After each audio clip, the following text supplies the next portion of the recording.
Howdy friends, happy November. I hope you guys aren't feeling too sick today from all of your stuff last night with the trick-or-treating and whatnot.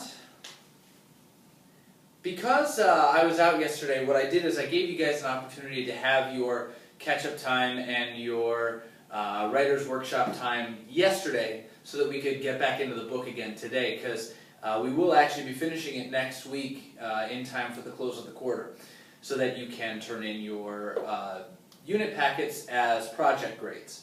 Now, I did give a little bit of a speech today, and I had to because the vast majority of you, I'd say, given the numbers, I won't run exact numbers, but it's around 85% of you did not get full credit on your assignments today.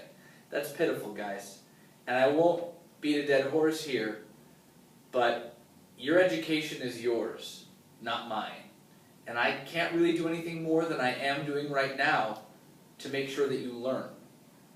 I also let you know that when the report cards do come out, if something drastic doesn't change, you're not going to do well in this class at all this year if you don't start turning stuff in with some effort, or turning stuff in the first place. And I don't want you to think it's because you're bad at ELA that you're getting these terrible grades. It's not. I set up my grade book so that if you turn in literally every assignment and you put in effort, you will end up in the 80s. At least.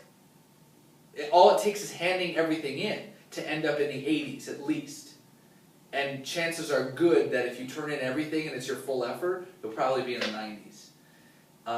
It's effort, guys. It's all about effort, completing the work, getting the practice, because, I mean, other than that, why come to school every day if you're not going to improve? Enough of that. I've talked for long enough on that. I don't want to talk about that anymore. Although what I am going to talk about, we're starting to get into some pretty heavy details in the book. And if you haven't read all the chapters all the way through 25 yet, just go ahead and click pause. Wait until you've read everything in order to watch this, because there's a lot of bombs dropped. As a matter of fact, in the chapter entitled The Badlands, which is 23, we find out, or we guess we found out why Mom left, or eventually why Mom left. We learned that Sal did have a baby sister that was born. Unfortunately, she was stillborn. The cord was wrapped around her neck, and she died during childbirth. As a result of the childbirth process for Mom also lost the ability to have children for the rest of her life. She had to go to the hospital to get surgery to stop the bleeding. And we talked in class about this, and I can't even imagine how hard that would be to live with. But it's starting to become a little bit more clear why Mom might have left. Remember, they set the goal for themselves: we'll fill this house up with children, fill it to the brim.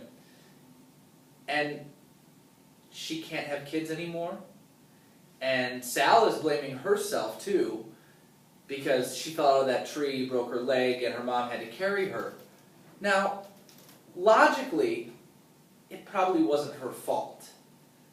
But emotionally, she's probably carrying the weight of that still around with her.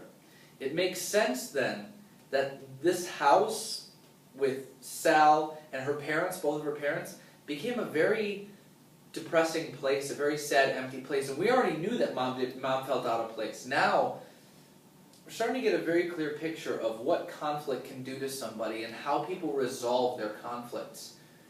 Some people deal with them, some people talk about them, some people whatever, some people run away from them. And honestly, I don't know that I would have been able to do anything else but run away from a situation like that if I were Sal's mom too. See, this type of thinking is important when we start really reading a book and trying to connect, to put ourselves in the spot. And I keep saying this, I sound like a broken record. We keep needing to put ourselves in the place of these characters so that we can learn from their conflicts, experience them. Maybe someday, God forbid, we'll be in similar situations to the ones that we've seen in the book, and experiencing them along with the characters allows us to learn about ourselves, about life, about our beliefs, about situations that we may come in contact with. And it'll make us that much more prepared to deal with them when or if we should have to deal with them in the future. Good stuff there. There was a little bit at the end of that chapter, Badlands, about Napi, the Blackfoot Indian tribe's story about creation. And Napi drops the stone, and if the stone floats, then his new creation, man, will live forever. If it sinks, he will die. And a stone will always sink. See, we try to answer these questions, why? But oftentimes, we arrive at the answer, why not? We like to say, why me, why me, why me, why did this have to happen to me, why not you? Why not me? Sometimes in life, we create the answer to the question why or why not through our own beliefs and through what we create for ourselves as our structure of what we believe in, both in a strictly earthly sense, and then if there's something else higher that we believe in. And again, this is more of us trying to use this book and the situation in this book to analyze our own life statements and life goals and life understandings and answers to the question why. More good thinking than a good reader's doing. In the chapter, The Birds of Sadness, I do want to point out, because a lot of you have been really neglecting that who dat, that character organizer that really focuses on lessons that characters are learning. And I don't want you to brush that off, because again, that's how we learn ourselves through connection to the book. Graham says, Salamanca, I don't even remember why I left your grandfather. Sometimes you know in your heart that you love someone, but you have to go away before your head can figure it out. This parallels not only with Sal's mom's story, but Graham's left Gramps for a little while. And she realized, sometimes our saying would be, absence makes the heart grow fond, or you don't know what you've got till it's gone. Those are sayings that kind of register here, but this is a big lesson that Graham's learned. She said, Sal, I really don't even know why I left, but excuse me, the fact that I did leave allowed me to see everything I was missing out on by not being there. Some of you made the predictions, oh, hopefully Sal's mom will come back then when she realizes everything she's been missing. Awesome. Keep making those predictions, guys. That's what a good reader is doing. So hopefully you're doing that. But this is a major lesson. I didn't want to skip by it. But it's true, really. We don't really, sometimes we take for granted all of the things that we have, and we don't really think about them until they're gone, even the people we have. Try learning that lesson and letting your family and those people you care about the most know how much they mean to you over this weekend. It's a little homework assignment that's in addition to the other stuff. Chapter 25 is cholesterol, where we see Phoebe acting like a donkey, as Sal puts it. I love that. I love hearing that. But I do want to point out that they have this dinner at Mary Lou Finney's house. And the Finney household is really strange, really fun, really kooky, really crazy.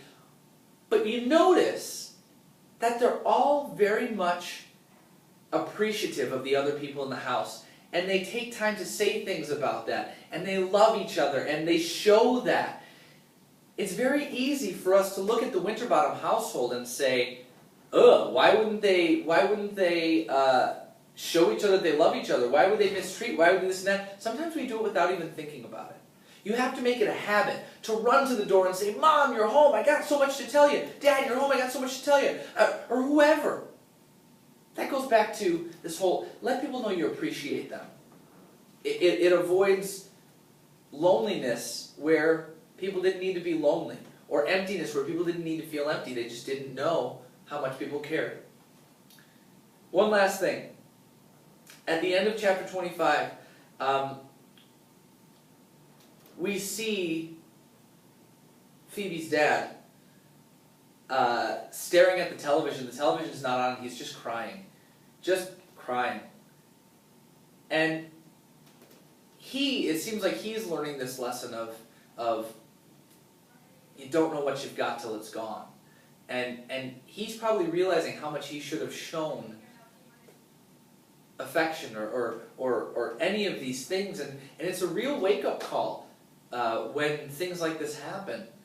And hopefully we take these lessons and we learn from them just as these characters are taking these lessons and learning from them. This is really great stuff that's going on, guys.